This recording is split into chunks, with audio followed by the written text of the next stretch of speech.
पूर्वा kitchen में सुबह से काम करके थक गई थी।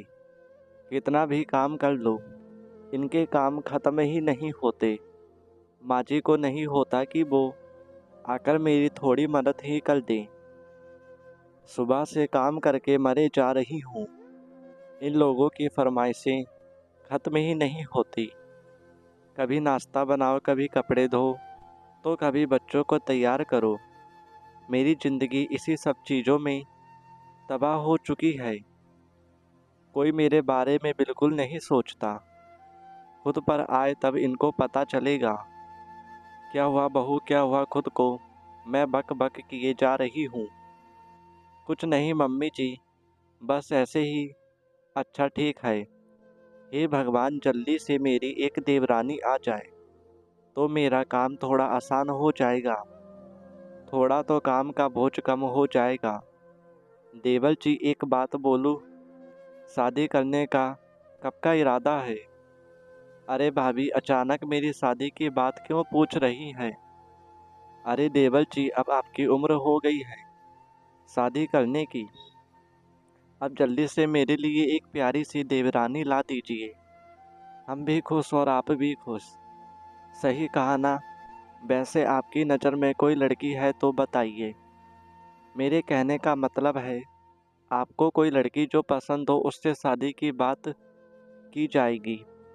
नहीं भाभी, आपको और माँ को जो पसंद आएगी वो ही मेरी पसंद होगी। यह सुनकर पूर्वा का मूड फ्रेश हो गया। चलो देवर जी मान गए। अब माँ जी को कैसे मनाया जाए? चल पूर्वा, कोशिश करते हैं। माँ जी। हाँ बहू बोलो। मैं सोच रही थी देवर जी की शादी हो जाए तो कितना अच्छा रहेगा। ऐसे बहू तो बोल तो ठीक रही है, लेकिन तू तो जानती है ना आजकल अच्छी लड़की मिलना कितना मुश्किल है। तेरी नज़र में कोई लड़की है क्या? नहीं माँ जी, अभी तो कोई ठीक नहीं है। अब तो पंडित जी से इस बारे में बात करना पड़ेगा। पंडित जी शाम को घर आए। पंडित जी, कोई अच्छी सी लड़की देखिए मेरे सुबोध के लिए। लड़की पसंद आ गई तो फ़ौरन शादी कर देंगे। मेरे पास लड़कियों की तस्वीरें हैं, आप देख लीजिए। ये लड़की तो बहुत अच्छी लग रही है। क्या नाम है इस लड़की का? इसका नाम अर्चना है। ठीक है, हम कल ही इसके माँ बाप से बात करते हैं। सुलोचना जी को अर्चना की तस्वीर पसंद आ गई और उन्होंने पूर्वा को अपने सुबोध के लिए चुन लिया। चटमंगनी पट ब्याह रचा दिया गया। अब अर्चना पूर्वा की देवरानी बन चुकी थी। पूर्वा मन ही मन बहुत खुश थी कि कम से कम उसका हाथ बटाने वाली कोई तो आ गया है। घर में अब थोड़ी तो मदद हो जाएगी। लेकिन हुआ कुछ उल्टा ही। पूर्वा सुबह उठते ही, सुनो अर्चना। हाँ बोलिए भाभी। अर्चना, जल्दी से मेरे लिए एक कप चाय बना दो। भाभी, आज इस घर में मेरा दूसरा दिन है। मैं बहुत थकी हुई हूँ। मैं आपकी मदद कर देती, लेकिन मुझे सही से चाय बनाने भी नहीं आती। अगर आप मुझे सिखा दें तो मैं आपके लिए चाय बना दूंगी। पूर्वा उसकी बातों में आ गई। हाँ चलो, मैं तुम्हें सिखा देती हूँ। पूर्वा जाकर अर्चना को चाय बनाना सिखाने लगी। इसी तरह चाय बन जाती है। भाभी, अब देखिए चाय तो बन ही गई है, आप पी लीजिए। ये अर्चना तो बहुत चालाक निकली, मुझे ही बेवकूफ़ बनाने में लगी है। अरे पूर्वा, बहू को आए अभी 2 दिन नहीं हुए और तुम उसे काम पर लगाती हो। लेकिन माँ जी, अब तो अर्चना को थोड़े बहुत घर के काम करने ही चाहिए। अरे अर्चना बहू, तुम मेरे पास आओ, मुझे तुमसे कुछ काम है। और पूर्वा बहू, तुम दोपहर की खाने की तैयारी करो। शाम को अर्चना को देखने के लिए मेरी कुछ सहेलियां आने वाली हैं, तो उन सबके लिए मीठे में कुछ अच्छा बना देना। अरे ये माँ जी अपने आप को क्या समझती हैं? मैं कोई काम वाली हूँ क्या? जब देखो ऑर्डर देकर चली जाती हैं। खुद काम करना पड़े तो समझ जाए, बोलने और करने में कितना फ़र्क होता है। चल पूर्वा, लग जा काम पर। वरना माँ जी चिल्लाना शुरू कर देगी। अर्चना जी, माँ जी तुम शाम को अच्छे से रेडी हो जाना, तुम्हें देखने मेरी सहेलियाँ और कुछ रिश्तेदार आ रहे हैं। ठीक है माँ जी, मैं तैयार हो जाऊंगी। आज तो मैं इतने अच्छे से तैयार हो जाऊंगी कि सब देखते रह जाएंगे। शाम को सभी मेहमान घर में पहुंच चुके थे। इधर पूर्वा का थक कर बुरा हाल हो चुका था। उसे तो तैयार होने का वक्त ही नहीं मिला और अर्चना खूब सज सवर कर तैयार हो चुकी थी। अरे सुलोचना, तुम्हारी छोटी बहू तो बड़ी सुंदर निकली। भगवान ने क्या रूप दिया है, एकदम चांद का टुकड़ा लग रही है। आखिर पसंद किसकी है? हाँ भाई, माननी पड़ेगी तेरी पसंद को। अब तो अर्चना फूले नहीं समा रही थी। पर सुलोचना, तेरी बड़ी बहू को क्या हुआ है? ये नौकरानी की तरह भेष क्यों बनाए है? एक बहू कामवाली और दूसरी बहू रानी। सब हंसने लगते हैं। पूर्वा अंदर ही अंदर अपना अपमान होते देखकर वहां से चली जाती है और बहुत रोती है। सबको मैं कामवाली दिखती हूँ, कोई मेरी मेहनत मेरा काम नहीं देखता है। सुबह से उठकर सबकी फरमाइश पूरी करो, सबको टाइम पर नाश्ता लगाओ, कपड़े धोना, बच्चों को संभालना आसान काम है। इन सब के बाद मेरे खुद के लिए टाइम बचता कहाँ है? मैं कहाँ हूँ इन सब में?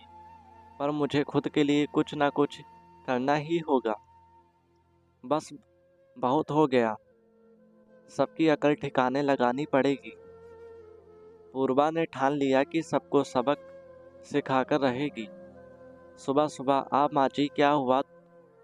बहू तुम कैसे गिर गई? माँ जी, मेरा पैर टाइल्स पर फिसल गया और मैं गिर गई। अच्छा ठीक है, तुम रहने दो, मैं अर्चना को बुलाती हूँ। ठीक है माँ जी। अर्चना, ओ अर्चना। हाँ भाभी बोलिए।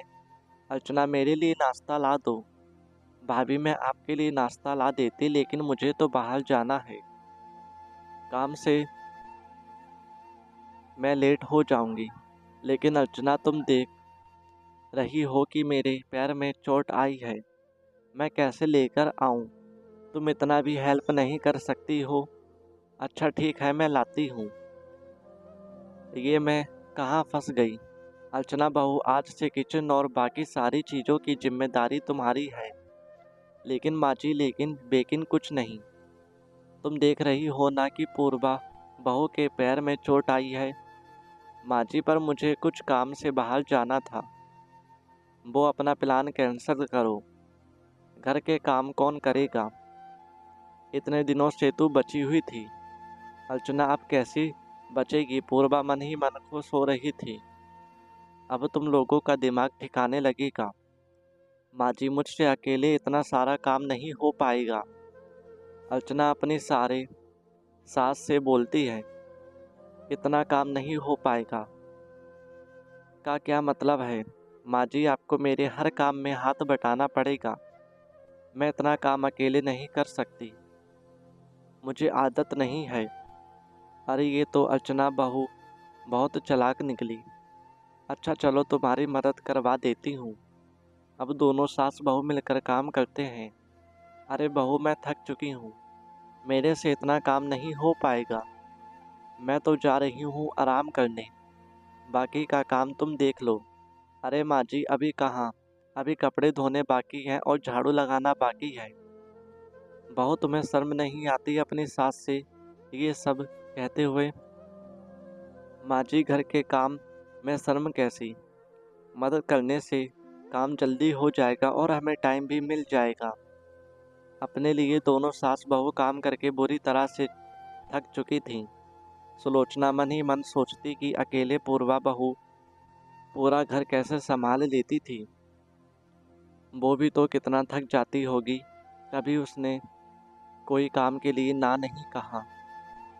और एक अर्चना बहू जो मुझे लेकर किचन में खड़ा कर दी है। दूसरी तरफ अर्चना भी मन ही मन सोचती है कि भाभी पर मैंने बहुत बोझ डाल दिया। अकेली वो भी काम करके कितना थक जाती होंगी। मैंने गलत किया। दोनों सास बहू पूर्वा के पास जाती हैं। बहू तुम दोनों समझ गए हैं, हम दोनों समझ गए हैं कि तुमने इस घर के लिए क्या कुछ नहीं किया। अकेले सारा घर का काम करती रही, बच्चों से लेकर हम सास ससुर पति सबका तुमने कितना ख्याल रखा। हमने तुम्हारे जज्बातों की कदर नहीं की। आज किचन में काम करते समय हमें अंदाजा हुआ कि तुम भी कितना थक जाती होगी। आज से हम सब मिलजुल कर काम करेंगे। इसी तरह से सबका काम आसान हो जाएगा और किसी को किसी से दिक्कत भी नहीं होगी। हाँ माँ जी, मुझे अच्छा लगा कि मेरी मेहनत रंग लाई। मैंने जानबूझकर नाटक किया ताकि आप लोग को एहसास हो, इसलिए मैं माफ़ी चाहती हूँ। नहीं बहू, तुमने जो किया बहुत अच्छा किया। आखिर ये परिवार हम सबका उतना ही है जितना तुम्हारा है। सबका हक बनता है सब मिलजुल कर काम करें और एक दूसरे की कदर करें। तो दोस्तों, कैसी लगी आपको हमारी आज की कहानी? हमें कमेंट करके ज़रूर बताएं। अगर अच्छी लगी हो तो वीडियो को एक लाइक और चैनल को सब्सक्राइब ज़रूर करें। धन्यवाद।